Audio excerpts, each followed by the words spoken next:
We'll continue to keep our eyes on things as they unfold and keep you informed of the developments as we go on. But now let's check out some of the top trending stories from the courtrooms.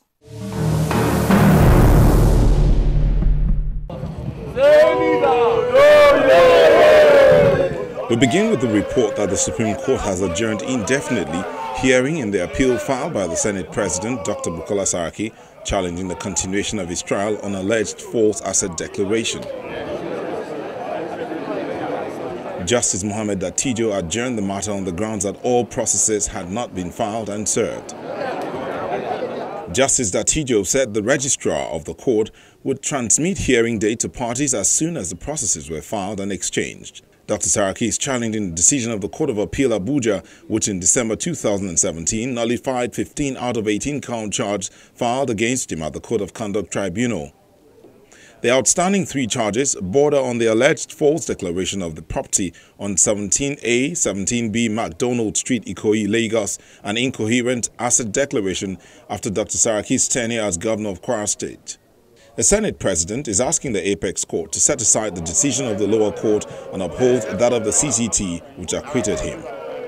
However, in a cross appeal, the EFCC asked the court to discountenance the Senate President's application and allow him to stand trial. Still in Abuja, the Federal High Court has asked the EFCC and the former National Publicity Secretary of the PDP, Mr. Olisa Metuh, to submit all authorities cited by their lawyers, after which the court will determine the date for ruling on Mr. Metuh's application to travel for medical treatment.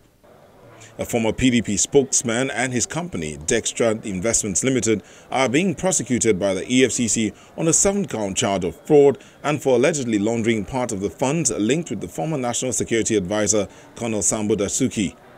At the hearing of the case on Thursday, the prosecution counsel had maintained that a part of the exhibit was based on documentary hearsay.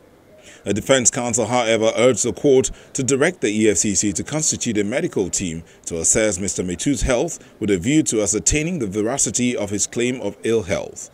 He added that the exhibit complained of is factual and urged the court to use it in the determination of the application.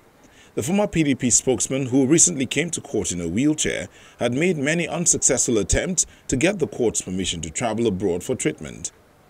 He told the court that his health condition is deteriorating because of a spinal cord compression which requires a corrective surgery in a London hospital. And in Lagos, the trial of suspected kidnapper Chukwudumeme Onwuamadike, popularly known as Evans, on charges of conspiracy, kidnapping of one Mr. Sylvanus Hafia, and unlawful possession of firearms, got off with a bang as the State High Court sitting in Ikeja watched the video evidence of the suspect's confession. Evans is standing trial alongside one Victor Aduba on the 4-count charge. The court listened to the testimony of a first prosecution witness, Inspector Idowu Haruna, who was a member of the team that arrested the kidnap kingpin.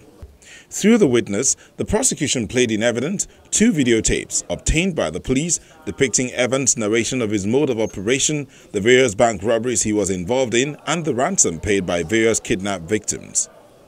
A move by the Director of Public Prosecution, Titilayo Ashitabe, for the videos to be transmitted in evidence was deferred to the next adjourned date by the judge, owing to the request of the defense team to be allowed time to study the certification of the video CDs before them. The court, however, admitted in evidence the statements of Sylvanus and Chidebere Ahanunu, the kidnapped victim, and his wife, as well as that of his brother, Dominic. Justice Oluwatoyin Taiwo then adjourned till April the 23rd and 27th for continuation. And in a related case, Evans has filed a fresh suit at the Federal High Court in Lagos. This time, he's demanding 1 billion naira as damages against the police over alleged unlawful sealing of his property in Lagos. Evans is also seeking a declaration at the forceful seizure, confiscation and sealing of his property by the respondent without any court order is illegal, wrongful and unconstitutional. Evans wants the court to compel them to immediately and unconditionally release his 2 residential houses located in Magodo area of Lagos. And we round up with the report that the National Judicial Council has recommended the compulsory retirement of 2 judges. The judges recommended for dismissal are the Chief Judge of Abia State, Justice Teresa Uzokwe, and Justice Obisike Oji of the Abia State High Court. The council said it recommended Justice Uzokwe's sack following the recommendation of 2 panels that investigated allegations against her. According to a statement by its spokesperson Soji Oye, the NJC also issued stern warning to Justices Samuel Alade-Toyibo and Olushola Williams of the FCT and Lagos High Court. The council also set up a committee to investigate a Supreme Court justice and 2 state chief judges. And with that, we come to the end of this week's episode of Law Weekly. Do feel free to send in your comments on any of our social media handles. You can also watch this episode of the program or past ones on our YouTube channel. I'm Shola Shayeli. Thank you for watching.